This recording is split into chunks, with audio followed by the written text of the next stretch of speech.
Okay, Catus Maximus here. Besides my little cat update, just wanted to make a little video about this Walden SpinTite. This happens to be just one of a set of wood handle nut drivers.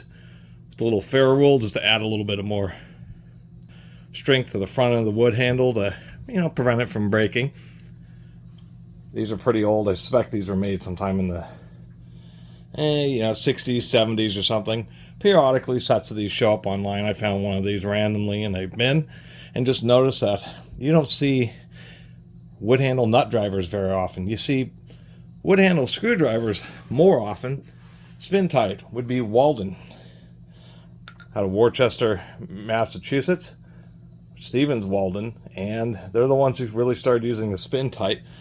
So it wasn't just on like 1/4-inch driver handles, it was on nut drivers too. I'm not sure if that actually extended to their screwdrivers. This is going to be a slightly newer one, so I'm going to call it the 70s. Older ones or more original series would actually have the Walden Worcester, and then later on they just started putting SpinTite. Was kind of a catchy term. Not quite like a crescent wrench or maybe a Stilson pipe wrench. Anyway, that's the deal. Super short video. Seems to be machined pretty nice, to tell you the truth. I'd like to have a nice set of these, or a set of these nice drivers. Wood handles ultimately went away just because technically they actually end up being more expensive than plastic, and there's actually more of a process to shape the wood handle than it is injection molding an acetate handle. So that's the main reason they went away.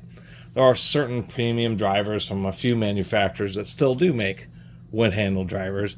And the nice thing is it's a more of a nostalgic feel. The second thing is wood has a natural insulating property that's better than the acetate handles. And so in cold weather, they're just not as frigid and they just have a nice warm feel. To tell you the truth, I do like the design of these. I think these ridges that they have in the handle could have been a little bit taller just so you could have had just a bit better of a grip. Be able to apply just a little bit more force. Once you're getting into 7/16, turning some stiff 7/16 fasteners by hand actually can require a fair amount of effort. I have to say, for an average 6 foot tall person, excellent ergonomics. The shape of this handle. Now, on the smaller sizes, they did have a smaller handle, kind of shaped more like this, where it was bulbous and then it had a undercut area on the wood.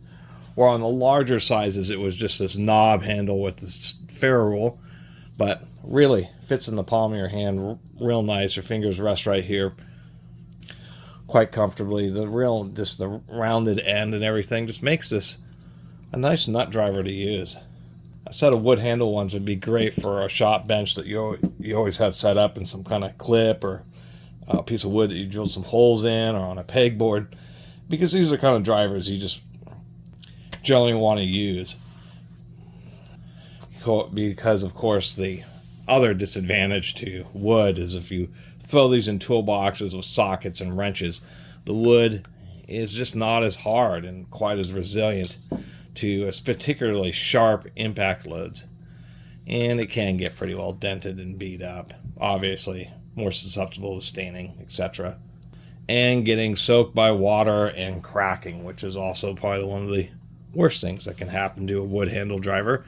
They try to do their best to waterproof them and seal the wood, but it's still a dry cellulose material and it will absorb moisture, which does cause expansion, compresses some of the wood cells.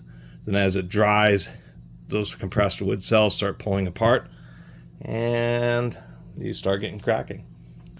But this one's pretty good, and as long as they're kept in a relatively decent conditions, not getting soaked, the wood handles will hold up.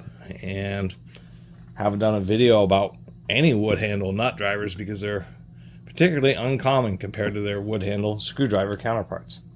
And I'm glad to have shared it with you, and I really appreciate everybody who's been watching and subscribing. Alright, for an update, Tiny's doing just fine.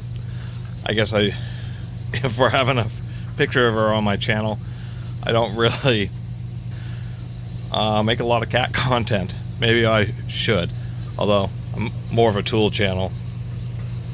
Tiny's always weird.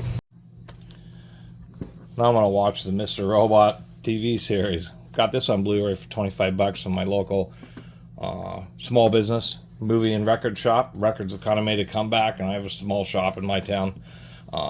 Actually, there's two small, well, one shop in the town over, which is more video game oriented, and the one in my town is more records. They have records, tapes, CDs, DVDs, Blu-rays. But this was 25 bucks, which is a great deal. And so for good shows, it's well worth owning the physical copy. Streaming is convenient, but I kind of like the extra features, and the deleted scenes and extra features and that type of stuff is still a selling point. You don't get any of that. Like I was watching a Netflix movie with a friend, and they cut out the credits. I was like, wow, they're really pinching for time there. Anyway, this series is supposed to be IMDb 8.5, supposed to be super good. Anyway, see you next time.